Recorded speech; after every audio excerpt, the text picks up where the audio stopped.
आदरणीय भक्तजनों, सादर प्रणाम। हम आज श्री नाभाजी द्वारा वर्णन की हुई श्री पिप्पलाद जी की कथा को श्रवण करेंगे। शायद आपने इनका नाम कम ही सुना होगा। ये महर्षि दधीचि के पुत्र कहे गए हैं। ओम श्री गणेशाय नमः, श्री सरस्वते नमः, श्री सद्गुरुदेवाय नमः, श्री सीतानाथ समारंभां रामानंदानुमध्यमाम् अस्मदाचार्य पर्यन्तां वंदे श्री गुरु परंपरां, वंदे श्री गुरु परंपरां। भक्तजनों, ये तो हम सब जानते ही हैं कि दधीचि महाराज बड़े प्रसिद्ध हैं। उन्होंने अपने प्राणों तक का भी दान दे दिया था और उन्हीं की हड्डी से वज्र बनाया गया था। तब वह इंद्र का सबसे मुख्य हथियार कहा जाता है, यानी कि अस्त्र। ये पिप्पलाद उन्हीं के पुत्र थे। जिस समय देवताओं की याचना पर श्री दधीचि जी ने अपनी हड्डियां देवताओं को दान कर दी थी। ऋषि पत्नी सुवर्चा, यानी कि इनकी पत्नी का नाम सुवर्चा था। उस समय वह आश्रम से कहीं बाहर गई हुई थी।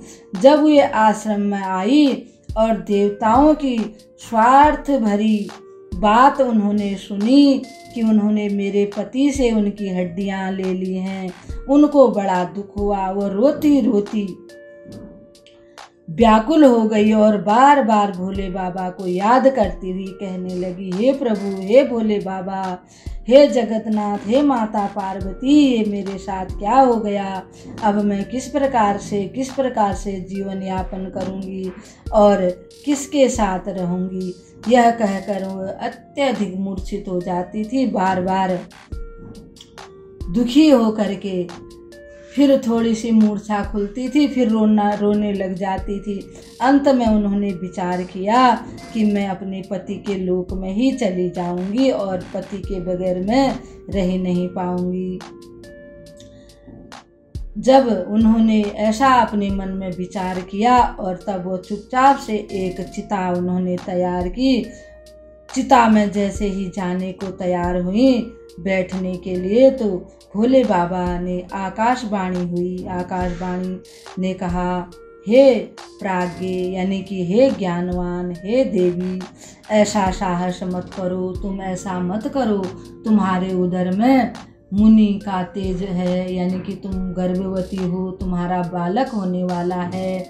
वह दधीचि ऋषि का ही रूप है, इसलिए तुम ऐसा मत करो।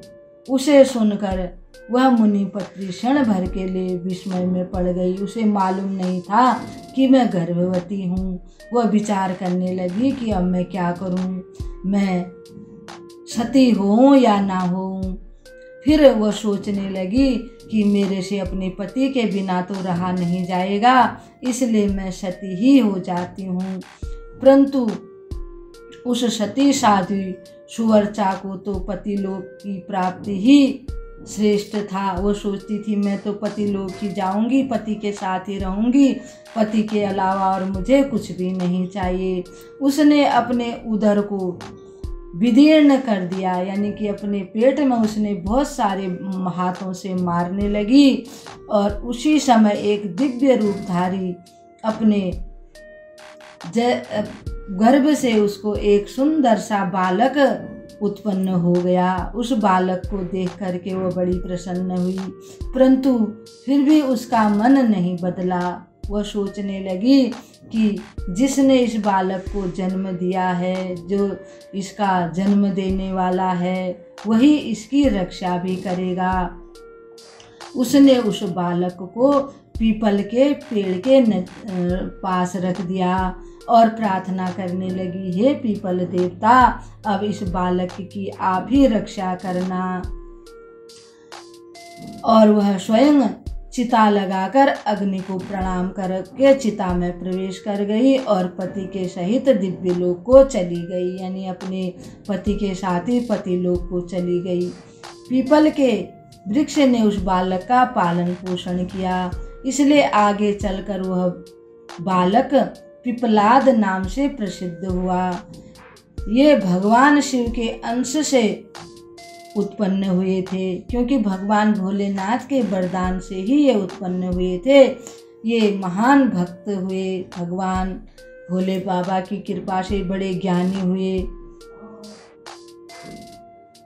प्रसन्नोपनिषद में वर्णन आता है कि भरद्वाज पुत्र सुकेशा, शिवी कुमार सत्यकाम, गर्ग गोत्रा उत्पन्न शौर्याणी, कौशल देशी आश्वलायन, विदर्भ निवासी भार्गव और कत्य ऋषि के प्रपौत्र कबंधी, ये सब के सब परब्रह्मा की खोज करते हुए हाथ में समिधा लेकर पिपलाद मुनि के पास आए और पिपलाद ऋषि ने इन्हें अध्यात्म का ज्ञान प्रदान किया।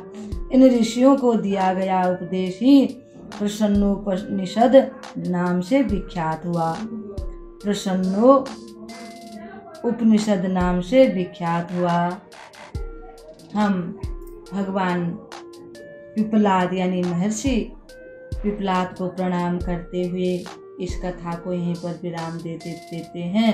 कल एक भगवान के और भक्त की कथा आपको सुनाएंगे। तब तक के लिए हम आपको प्रणाम करते हैं।